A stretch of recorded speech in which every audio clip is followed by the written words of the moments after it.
ఆ గర్భగుడిలో ఏ దేవుడు ఉన్నాడు అనేది ఇక్కడ పెద్ద ప్రశ్న. దేవదేవ అరుణ శివ పశుపతినాథ అరుణ శివ అక్షమాలధర అరుణ శివ. ఎస్, అక్కడ శివుడు, మధ్యలో అనంత పద్మనాభ స్వామి, ఈ లోపల వేణుగోపాల స్వామి. అరుణాచల శివ కరుణ శివ అరుణాచల శ్రీ కరుణ శివ అరుణాచల శివ కరుణ. చాలా పురాతనమైనది స్వయంభూ లింగం ఇది. కైవల్యదాయ అరుణ శివ శశిధర మకుట అరుణ శివ. ఎంతో మంది మునులు, ఋషులు ఎన్నో కాలాల నుంచి ఇక్కడికి వచ్చి శివుడిని దర్శించుకుంటున్నారు. అరుణాచల శివ కరుణ శివ అరుణాచల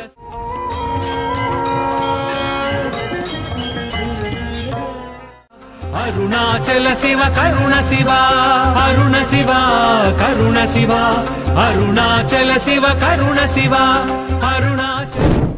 నమస్తే, సుమన్ టీవీ ప్రేక్షకులకి వందేళ్ల ఆలయం సనాతన వైభవానికి స్వాగతం. Sponsored by Sharma gold company. Suman టీవీలో మీ పర్సనల్ అండ్ బిజినెస్ ప్రమోషన్స్ కోసం కింది నెంబర్కి కాంటాక్ట్ చేయండి. మరి ఈ రోజు మేము చాలా చాలా చాలా దూరమే వచ్చినాం, కానీ చాలా ఓల్డ్ టెంపుల్ ఇది. 100 ఏళ్ళ ఆలయం అని చెప్పినా కానీ ఎందుకో మనసు ఒప్పుకుంటలేదు, ఎందుకంటే ఇది 1000 ఏళ్ళ ఆలయం. ఎస్, అంతటి పాత ఆలయానికి వచ్చినాం. చాలా గొప్ప చరిత్ర ఈ గుడికి ఉంది. మరి ఈ గుడి చూపిస్తా, ఆ దేవుడి వైభవాన్ని చూపిస్తా. అస్సలు ఆ దేవుడి దగ్గరికి ఎంతమంది వస్తున్నారు తెలుసా? రండి.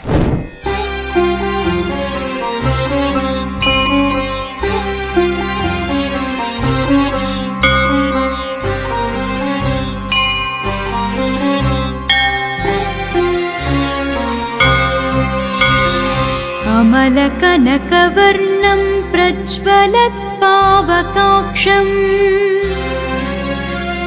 సరసిజనిభవక్త్రం సర్వదా సుప్రసన్నం. అసలు ఎంత హైట్ మీద ఉంది తెలుసా ఈ కన్స్ట్రక్షన్ అంతా కూడా. అయితే ఇదంతా చూస్తే మీకు ఒకటి గుర్తుకు రావాలి. Yes, 1000 pillars temple. ఎందుకు గుర్తుకు రావాలంటున్నో ఇంకా జర లోపల పోతే మీకు ఇంకా డీటెయిల్గా అర్థమవుతుంది. బట్ ఈ బయట నుంచి చూస్తే మీకు ఈ నక్షి కనిపిస్తుంది కదా, ఆ డిజైన్, ఆర్కిటెక్చర్ ఏదైతుందో ఇది ఇప్పటిది కాదు. ఇప్పుడు ఎవరైనా చేయమంటే కూడా చాలా కుస్తీ పడతారు, అసలు ఇట్లా చేస్తలేరు కూడా, చాలా ఈజీగా అయిపోయేటట్టు చూసుకుంటున్నారు. బట్ ఇది మాత్రం 11వ శతాబ్దంలో చేసింది అనడానికి ఫస్ట్ ఈ రాళ్ళే చాలా చాలా చాలా గుర్తింపునిస్తాయి అన్నట్టు ఈ గుడికి. కాబట్టి ఈ లోపల ఉన్న ఆర్కిటెక్చరు, బయట ఉన్న ఆర్కిటెక్చరు, ఇంకా గుడి లోపల కూడా మీరు గుడి లోపల చూస్తే అయితే పరేషాన్ అవుతారు. ఎందుకంటే 1000 పిల్లర్స్ టెంపుల్లో 1000 పిల్లర్స్ ఉంటాయి, ఇలా కొంచెం తక్కువ ఉంటాయి, అంతే తేడా. సేమ్ యాజ్ ఇట్ ఈజ్ అన్నట్టు మిగతాదంతా కూడా. సో చూసారు కదా, ఇదంతా కూడా రాళ్ళు. అప్పట్లో మీకు తెలుసు కదా, ఒకదాని మీద ఒకటి సెట్ చేసేటోళ్ళు, సైజ్ని బట్టి, షేప్ని బట్టి, దేని తర్వాత ఏది రావాలో నంబర్లు రాసుకొని సెట్ చేసేటోళ్ళు.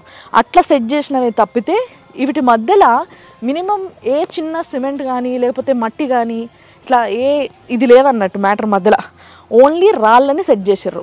అంటే ఇలాంటి కన్స్ట్రక్షన్స్ ఎన్ని జన్మలైనా కూడా అట్లనే ఉండిపోతాయేమో అనిపిస్తుంది నాకు. అంటే వీటిని అంత ఈజీగా డెస్ట్రాయ్ చేయలేరు ఎవరైనా. ఈడ ఈ స్టెప్స్ చూసిర్రా ఎంత పెద్ద పెద్ద ఉన్నాయో.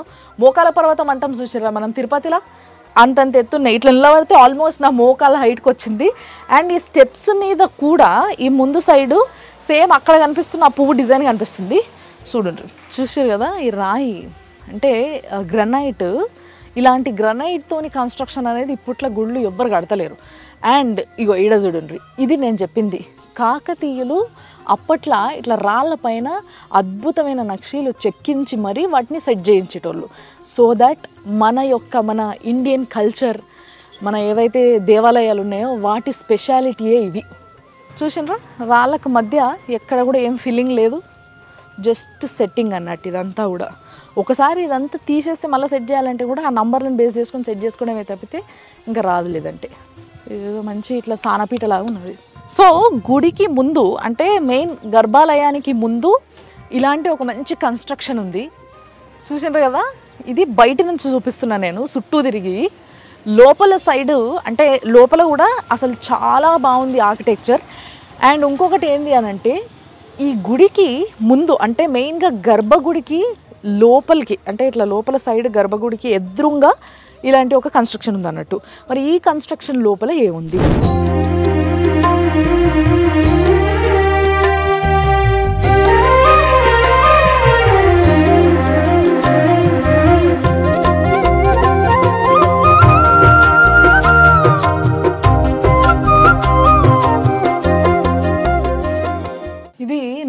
నందీశ్వర మండపం అంట. అంటే నందికి సెపరేట్గా మండపం కట్టిర్రు అన్నట్టు. మామూలుగా అయితే శివుడి ముంగట నంది అట్లా అని వెయిట్ చేస్తూ ఉంటాడు కదా, మనం అందరం వచ్చి పర్మిషన్ తీసుకుంటామని. కానీ ఇక్కడ మాత్రం సెపరేట్ మండపం కట్టుంది. అంటే ఎంతో పాత ఆలయం కాబట్టి, ఎంతో ఎక్కువ జాగాలలో విస్తరించి ఉండేటివి కాబట్టి అప్పట్లో ఇట్లా సెపరేట్గా కూడా కట్టేటోళ్ళు. అండ్ ఇంకోటి, ఈ పిల్లర్ చూసిర్రా, 1000 పిల్లర్స్ టెంపుల్లో same as it is pillars ఉంటాయి, కొంచెం పెద్దగా ఉంటాయి, పొడవు ఎక్కువ ఉంటాయి. అండ్ అక్కడ తెలుసు కదా మీకు, ఇళ్ళ నుంచి వెళ్ళి ఇట్లా అని సన్నది ఏదన్నా ఇట్లా తీగ లాంటిది పెడితే ఇటు నుంచి వస్తుంది, అలాంటివన్నీ కూడా ఇట్లా అంటే అవన్నీ చూసుకొని చెక్కిండ్రు. అంటే ఎంత గొప్ప ఆర్కిటెక్చర్స్ అయ్యి ఉంటే అంతటి యూనో కళా నైపుణ్యాన్ని వాళ్ళు ప్రదర్శించుంటారు. And at the same time ఇక్కడ నాగదేవత కూడా ఉంది లోపల, చిన్న నాగదేవతని ప్రతిష్ఠించారు చాలామంది, మీకు తెలుసు కదా. మరి ఇప్పుడు నాకు ఎదురుగా ఇట్లా మంచిగా పెద్దగా గర్భగుడి కనిపిస్తుంది. ఆ గర్భగుడిలో ఏ దేవుడు ఉన్నాడు అనేదే ఇక్కడ పెద్ద ప్రశ్న, అదే నేను చెప్తా. కానీ బయటికి మాత్రం సూర్యునికి నాకు కృష్ణుడు కనబడుతున్నాడు పైన. నాకు ఎదురుగా సేమ్ ఇదే హైట్లో గర్భగుడి కనిపిస్తుంది. ఆ గర్భగుడిలో 2 కాదు 3 దేవుళ్ళు ఉంటారు. అయితే గర్భగుడిలో మనకి మెయిన్గా ఒక గోపురం కనబడుతుంది, కానీ బయట నుంచి చూస్తే చూడండి, నాకు ఇక్కడొకటి ఇక్కడొకటి వెనకాల ఒకటి అంటే మధ్యలో ఒకటి, సో 3 గోపురాలు కనిపిస్తున్నాయి. మరి బయట చూడనీకేమో శ్రీకృష్ణుడు మాత్రమే కనిపిస్తుండు. అసలు ఏందబ్బా ఈ గుడి, ఈ డౌట్ మీ అందరికీ రావచ్చు, డెఫినెట్లీ రావాలి కూడా. అయితే నేను చెప్పేది ఏంటి అని అంటే, దీన్ని త్రికూటాలయం అంటారంట.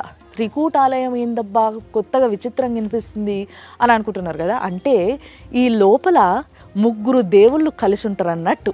మరి ఆ 3 దేవుళ్ళు ఏంది, దేవుడు మామూలుగా చెప్పడమే వచ్చింది కాశీ విశ్వేశ్వరాలయానికి అని చెప్పుకున్నాం. మరి అలాంటప్పుడు శివుడే ఉండాలి కదా, మళ్ళీ 3 ఎవరు అనే డౌట్ మీకు డెఫినెట్లీ వస్తుంది కదా. అది ఎవరు, అసలు ఏంది, మరి ఎట్లుంటుంది లోపల గుడి అనేది మాత్రం నేను ఇప్పుడు లోపలికి పోయి చెప్తా, మీరు కూడా నన్ను ఫాలో గా.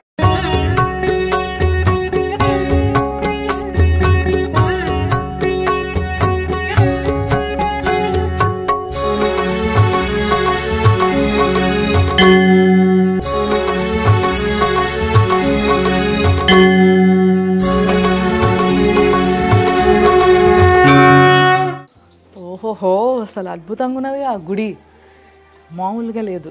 చూడండి, ఇవి సేమ్ పిల్లర్స్ చెప్పిన నేను, మంచిగా కూర్చోనికి జాగేసారు వీటితో ఇట్లా అని. అండ్ ఈ పిల్లర్స్ ఏవైతే ఉన్నాయో, ఈ పిల్లర్స్ అన్నీ కూడా యాజ్ ఇట్ ఈస్ మనము 1000 పిల్లర్స్ టెంపుల్లో చూసే పిల్లర్స్ ఇవి. చూసారు కదా, ఇట్లా మంచిగా ఈ ఆర్కిటెక్చరు కాకతీయుల కాలం నాటిది అని చెప్పడానికి సేమ్ పిల్లర్స్ యాజ్ ఇట్ ఈస్గా ఉండడం అనేది కూడా ఒక ప్రూఫ్ అన్నట్టు. చిన్నగా చల్లగా ఉన్నది గుడి నిజంగా. సో ఫస్ట్ నేను చెప్పిన కదా త్రికూటాలయం అని బయట నిలబడి, ఇంతకీ త్రికూటాలయం అంటే ఏంది, ఎందుకు అంటున్నారు అట్లా అనేది ఒక పెద్ద డౌట్గా మిగిలిపోయింది కదా. ఎందుకంటే ఈ గర్భగుళ్ళ 3 దేవుళ్ళు ఉన్నారు. ఎస్, ఆ 3 ఎవరు అంటే, ఒకటేమో ఆ ఈశ్వరుడు, శివుడు. ఎస్, ఎందుకంటే ఈ గుడిని మనము కాశీ విశ్వేశ్వర ఆలయం అంటున్నాం కదా. సో శివుడి గుడి మాత్రమే అని మీరు అనుకొని ఉంటారు, కానీ శివుడితో పాటు ఇక్కడ అనంత పద్మనాభ స్వామి కూడా ఉన్నారు అండ్ వేణుగోపాల స్వామి కూడా ఉన్నారు. అయితే వేణుగోపాల స్వామి ఏమో నార్త్ సైడ్ ఉన్నారు, సౌత్ సైడ్ ఏమో శివుడు ఉన్నాడు, అంటే కాశీ విశ్వేశ్వరుడు ఉన్నాడు. మధ్యలో అంటే వెస్ట్కి ఇట్లా స్ట్రైట్ ఎదురుగా గర్భగుడిలోకి రాగానే ఎదురుగా మాత్రం అనంత పద్మనాభ స్వామి మంచి ఇట్లా అని చేయబెట్టుకొని తల కింద అట్లా కొంచెం రెస్ట్ తీసుకుంటుండ అన్నట్టు. సో మనం ముందైతే యాగో శివుడిని చూసిరు కదా, కొంచెం లోపల రండి, ఇంకా డీటెయిల్గా చూపిస్తా, నేను అభిషేకం కూడా చేస్తా.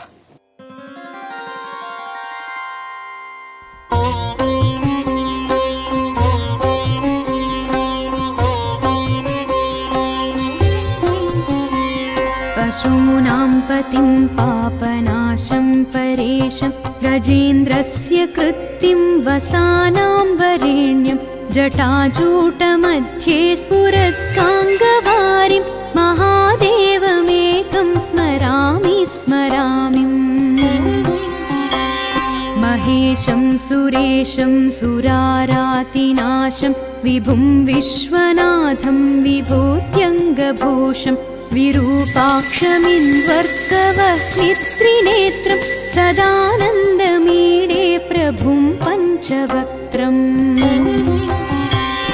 गिरीशं गणेशं गले नीलवर्णं गवेन्द्राधिरूढं गुणातीतरूपम्. సో ఇప్పుడు మనం చూస్తున్న ఈ శివాలయంలో ఈ శివుడు స్వయంభూ. ఫస్ట్ మీకు చెప్పాల్సిన ముచ్చట ఏంటంటే స్వయంభూ. రెండోది ఏంటంటే ఒక 2-3 పెద్దలు చెప్పినప్పుడు నేను బాగా విన్న ముచ్చట ఏంటిదో తెలుసా? ఇప్పుడు శివుడి పైన మీకు ఆ మధ్యలో ఒక సింబల్ కనిపిస్తుందా ఇట్లా, దాన్ని బ్రహ్మసూత్రం అంటారు. బ్రహ్మసూత్రం అంటారు. సో ఇట్లా బ్రహ్మసూత్రం ఉన్న లింగాలని దర్శించుకుంటే అసలు ఇక మన జన్మ పావనం అయిపోయినట్టే నిజంగా చెప్పాలంటే. అంటే ఎంతో అదృష్టం ఉంటేనే, ఎన్నో జన్మల పుణ్యం చేసుకుంటే తప్పితే ఇలాంటి ఒక శివుడిని దర్శించుకునే భాగ్యము మనకి కలగదు. సో మీకు అందరికి ఇంకో ముచ్చట కూడా నేను ఎప్పుడు చెప్తా ఉంటా, శివుడి తానికి పోయినప్పుడు తల అనిచ్చి అయ్యా శివ నువ్వే దిక్కు అనుకుంటే సర్వ పాపాలను సర్వనాశనం చేసి మన బతుకుని ఒక గాడిలో పెడతాడు అన్నట్టు. కాబట్టి నేను కూడా సో ఇక్కడ ఈ శివయ్యకు నిత్యం అభిషేకం జరుగుతుందంట. అండ్ సోమవారం పూట వచ్చినట్టయితే పొద్దున్నే అన్నాభిషేకం కూడా చేస్తారంట. అన్నంతో ఈ స్వామికి అభిషేకం చేస్తారట సోమవారం పూట. మిగతా అన్ని రోజులు మాత్రం మామూలుగా పాలు, పెరుగు, నెయ్యి ఇవన్నీ పంచామృతంతో చేస్తాం కదా మనం అభిషేకము. సో అట్లా అభిషేకం చేస్తారంట. చాలా పురాతనమైనది స్వయంభూ లింగం ఇది. ఈ లింగాన్ని తాకితే చాలు మన బాడీలో ఉన్న సర్వ రోగాలు పటాపంచలు కావాల్సిందే. సో ఇవాళ నాకు ఆ అదృష్టం ఎంతో ఉంది. మీరు కూడా ఈ అదృష్టాన్ని కావాలనుకుంటే మీరు తప్పకుండా ఈ గుడికి రండి. కాశీ విశ్వేశ్వర ఆలయం ఇది ఉన్నది సంగారెడ్డిలా. సో త్రిమూర్తులల్లా శివుడిని దర్శించుకున్నాం కదా. సో కాశీ విశ్వేశ్వరుడు. ఇప్పుడు ఈ గర్భగుళ్ళ పక్కకి ఇది లోపల సరస్వతీదేవి. చాలామంది పిల్లలు ఇక్కడికి వచ్చి మొక్కొని పోతారు అన్నట్టు ఇటు ఎగ్జామ్స్ ఉన్నప్పుడు. ఇప్పుడు ఎగ్జామ్స్ కాలం నడుస్తుంది కదా. సో సరస్వతీదేవి అన్నట్టు.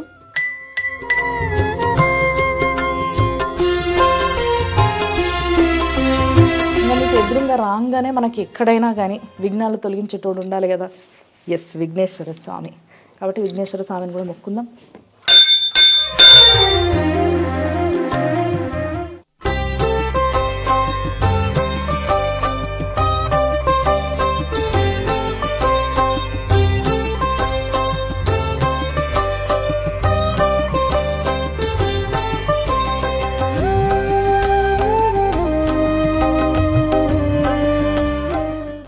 సో ఇప్పుడు ఈ గుడిలో వెస్ట్ వైపు ఉన్నది అనంత పద్మనాభ స్వామి. ఎస్, మీరు దీనికన్నా ముందు బాగా గమనించాల్సింది ఏంటంటే ఇప్పుడు ఆ గుడికి ఈ గుడికి మధ్య ఎంతటి నక్ష ఉన్నది చూసారా. అసలు అంతా కూడా ఈ వర్క్ ఏదైతే ఉందో అంత ఈజీగా ఈ రోజులలో చేసే వర్క్ కాలేదు. అండ్ రాళ్ళు కూడా ఎంతో పురాతనమైనవి. ఎన్నో సంవత్సరాలుగా ఈ గుళ్ళు ఎన్నో పూజలు నోచుకున్న గుళ్ళు కాబట్టి ఎన్నెన్నో కొన్ని లక్షల పూజలు అయి ఉంటాయి. సో వాటికి ఆధారంగా ఈ రాళ్ళన్నీ కూడా రంగు మారిపోయినాయి. సో మెల్లమెల్లగా పాతగా అయిపోయి కొంచెం ధూపాలు, దీపాలు వీటన్నిటికీ కూడా ఈ రాళ్ళు రంగు మారుతాయి కదా, అట్లా రంగు మారినాయి. అండ్ ప్రతి డీటెయిల్ కూడా చాలా చాలా చాలా బాగుంది. చిన్న చిన్న డీటెయిలింగు ఇంకో ఈ పిల్లర్ పైన చూపిస్తే చూడండి.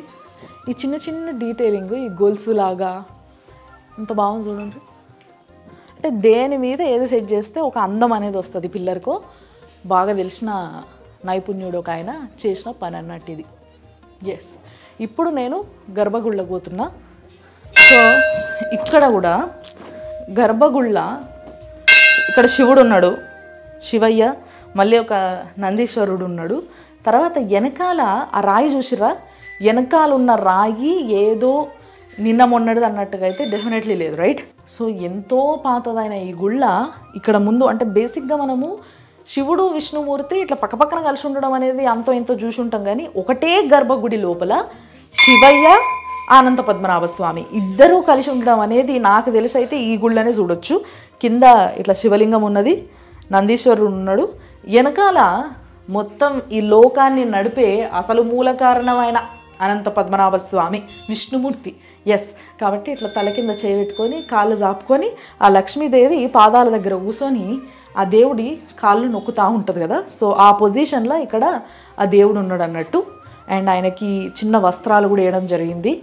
అండ్ ఎన్నో రోజులుగా పూజలు జరుగుతున్నాయి. అట్ ది సేమ్ టైం ఈ గర్భగుళ్ళ కూడా లోపల కానీ బయట కానీ లోపలంతా కూడా ఇట్లా ఎట్లా అంటే ఇట్లా క్రాస్ ఇట్లా డైమండ్ షేప్లా, అంటే ఇట్లా ఈ షేప్లో ఇట్లా డైమండ్ షేప్లో మొత్తం రాళ్ళన్నీ పేర్చి ఉన్నాయి అన్నట్టు లోపల వరకు. సో బేసిక్గా నాకైతే తెలియదు, కానీ కొంతమంది అంటూ ఉంటారు ఏంది అని అంటే, ఎక్కడైతే ఏ ఊర్లో అయితే అనంత పద్మనాభ స్వామి గుడి ఉంటుందో, అంటే అనంత పద్మనాభ స్వామిది పాత విగ్రహాలు దొరుకుతాయో అక్కడ గనులు ఉంటాయి, నిధులు ఉంటాయి అలా అంటూ ఉంటారు.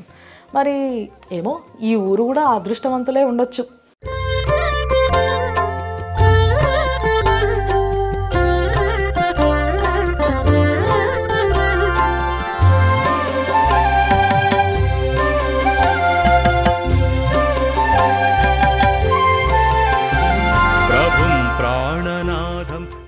ఇప్పుడు మనము ఈ గర్భగుడి లోపల నార్త్ వైపుకి వచ్చినాం. నార్త్ వైపు ఇది కూడా చాలా పాత రాయిలాగా కనిపిస్తుంది. ఆ రాయి పైన ఉన్నది వేణుగోపాల స్వామి, సత్యభామ రుక్మిణి సమేత వేణుగోపాల స్వామి. మీకు అందరికీ తెలుసు కదా, వేణుగోపాల స్వామి అంటే శ్రీకృష్ణుడు. అందుకే చేతిలో మంచిగా మురళి పట్టుకొని అటుపక్క సత్యభామ, ఇటుపక్క రుక్మిణీదేవి, ఈ కిందనేమో గోమాతలు. సో ఇట్లా విగ్రహము సంపూర్ణంగా కనిపిస్తుంది. శంకు చక్రాలు, అసలు ఎంత వైభవంగా ఉంటాడో. ఆ పాత విగ్రహాలలో ఉండే కళనే వేరబ్బ నిజంగా. ఎక్కడ మీరు వేణుగోపాల స్వామిని చూసినా శ్రీకృష్ణుడు 8 మంది భార్యలు గలోడు అయినప్పటికీ సత్యభామ రుక్మిణీదేవులు మాత్రము ఈ ఏమంటారు అదృష్టాన్ని నోచుకున్నారు అన్నట్టు. ఇట్లా ఆ శ్రీకృష్ణుడికి అటువైపు ఇటువైపు సత్యభామ రుక్మిణి సమేత శ్రీకృష్ణుడు అంటే వేణుగోపాల స్వామి ఈడ మనకి దర్శనమిస్తుంది అన్నట్టు. ఇప్పుడు అర్థమైందా మీకు దీన్ని త్రికూటాలయం అని ఎందుకు అంటారు అనేది? ఎస్, అక్కడ శివుడు, మధ్యలో అనంత పద్మనాభ స్వామి, ఈ లోపల వేణుగోపాల స్వామి అంటే శివకేశవులు అంటారు కదా. సో శివుడు కేశవుడు వీళ్ళిద్దరూ కలిసి ఉన్న ఆలయమే ఈ ఆలయం. కాబట్టి దీన్ని త్రికూటాలయం అంటారు అన్నట్టు.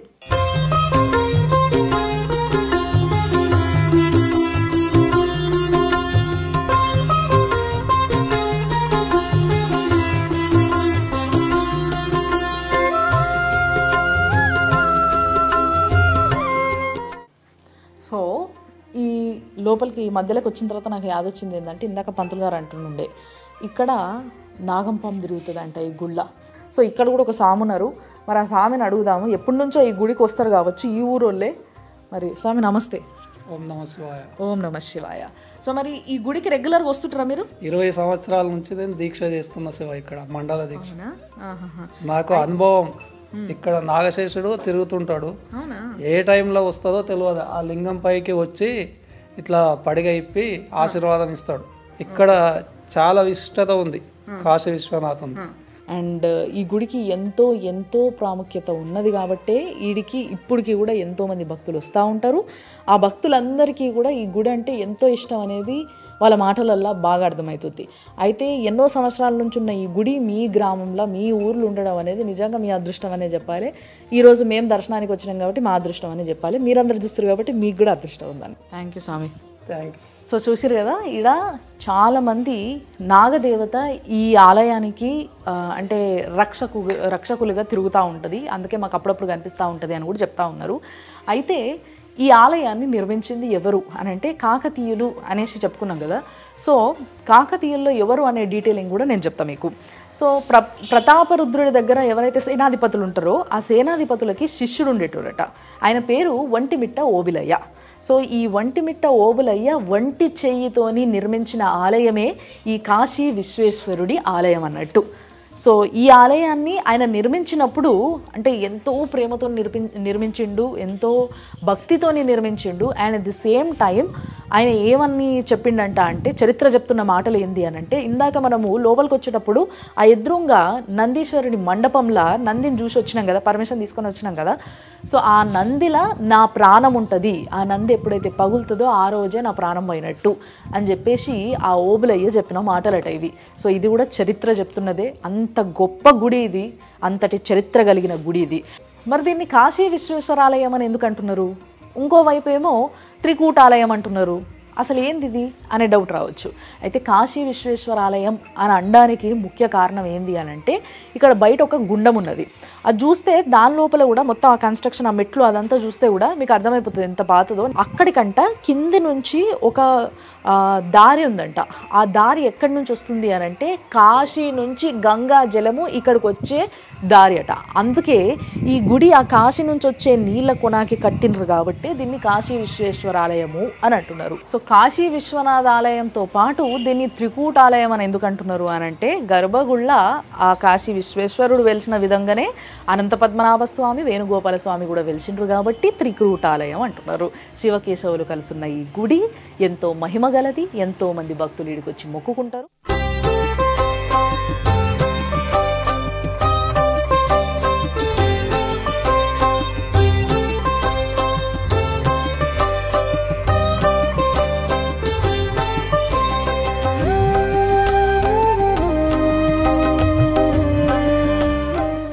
ఇది ఈ వారం 100 ఏళ్ల ఆలయం సనాతన వైభవం, sponsored by Sharma gold company. చూసారు కదా. సో ఇట్లాంటి ఇంకో గుడితోని మళ్ళీ వచ్చే వారం కలుద్దాం. అప్పటి వరకు మీరు చూస్తూనే ఉండండి సుమన్ టీవీ.